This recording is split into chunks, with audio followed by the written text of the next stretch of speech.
একদিন এক মা এসে আচার্যদেবের সামনে বলছেন যে ছেলের পড়াশোনায় মন নেই। আচার্যদেব শুনে বললেন, পড়াশোনাটা একাগ্রতার জায়গা, আর একাগ্রতা আসে আনন্দ থেকে।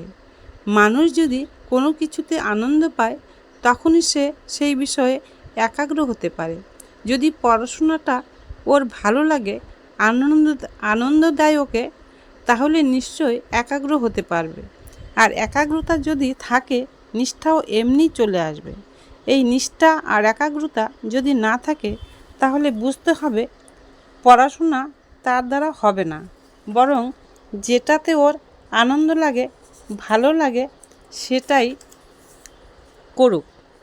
তবে অন্যায্য জিনিসও মানুষের ভালো লাগে, অনেক সময় ভালো লাগে, সেগুলোতে বিভোর হতে নেই।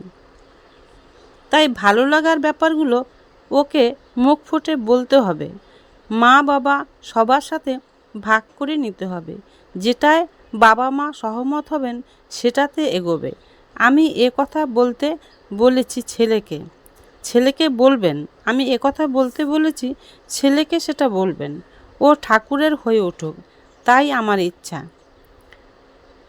জয় গুরু, বন্দে পুরুষোত্তম।